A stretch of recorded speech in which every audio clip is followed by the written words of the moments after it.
king of the workers of the world. Hi, folks.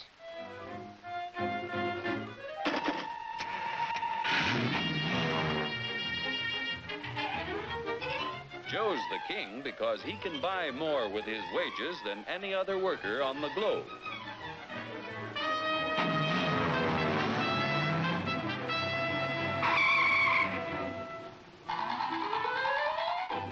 Now, what makes it possible for Joe to earn such a good living? He's no smarter than workers in other countries. Are you kidding? He's no stronger than workers in other lands. Oh, yeah? Well, just watch me.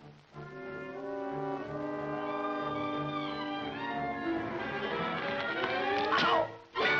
Just because Joe's an American doesn't mean... Yeah? Well, being an American is the best thing in the... Oh! My back! Sure, being an American is great, but how could you be superior to any foreigner when you or your folks might be any one of a dozen different races or religions?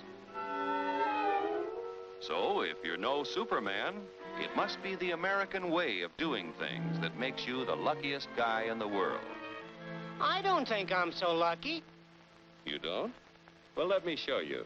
Hey, what's that gadget? Television? No, it's a time machine. Just pull that lever.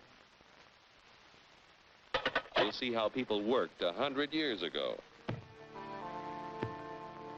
Hey, this I like.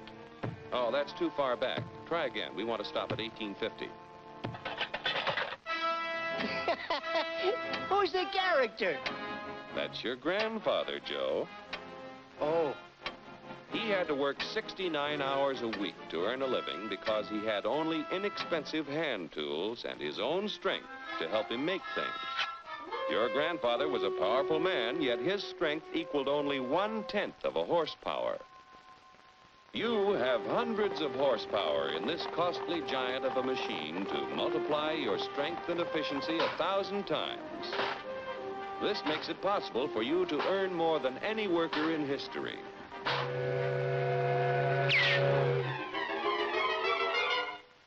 And still have leisure time each day to enjoy life. So I'm lucky. But what about the rich guy who does nothing while I do the work? True, there are rich people who contribute nothing. And there are poor people who contribute the same. But most of the invested capital that buys the tools you use comes from your fellow Americans. 40 million of us have money in the banks. 70 million of us own insurance policies.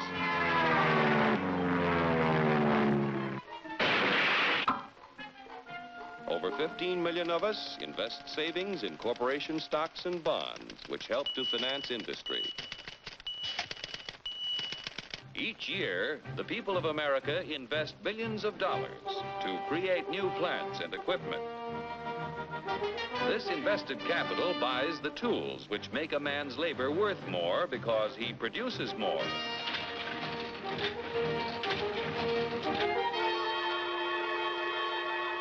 In China, for example, where there is practically no capital available for investment in plants or tools, a man's labor is not worth very much. A coolie takes 10 days to move 10 gallons of kerosene 100 miles at a freight cost of 10 cents a gallon. An American railroad worker takes only 2 hours to move 100,000 gallons of kerosene 100 miles at a freight cost of 1 cent a gallon. The coolie makes 10 cents a day. An average American railroad worker makes $10 a day, or 100 times more than the coolie. The average railroad worker has the benefit of a $20,000 investment in equipment. The Chinese coolie's equipment is worth only 10 cents. With constant improvement in expensive tools and the skill to use them, the value of any man's labor can be multiplied many times. Naturally, the people in this country who invest their savings with industry expect dividends. No dividends, no investments. Without new capital each year to finance new plants, tools, and equipment, labor and management would soon find themselves in pretty bad shape. Yeah, without capital to buy new tools, I might not do so good. But look what a new invention did to my grandpa. For 25 years, he knocks his brains out in the wagon works. Then along comes the gas buggy. Need I tell you what happened to Grandpop?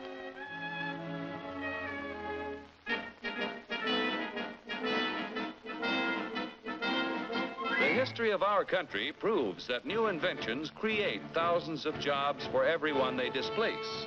So it wasn't long before your grandfather had a better job, had more pay for less work. Our industrial progress is largely the result of the competitive struggle between companies to capture the market to increase profits. Huge sums are spent each year to make a better product to sell for less. Yet, regardless of how much money is spent to develop a new idea, there is often failure. When research proves successful, everyone shares in the accomplishment. The business which fails to give the consumer as much value as a competitor gives often goes bankrupt.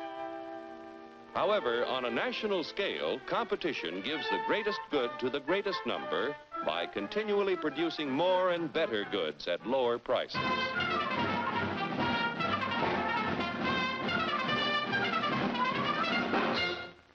The American way of doing things makes it possible for more people to own their own homes.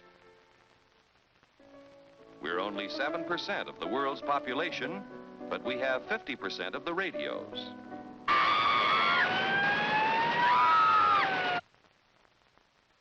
We have 54% of the world's telephones.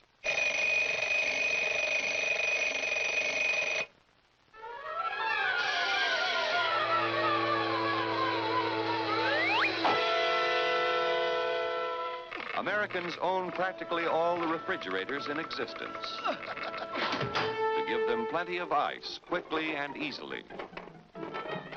Bathtubs, we've got 92% of them.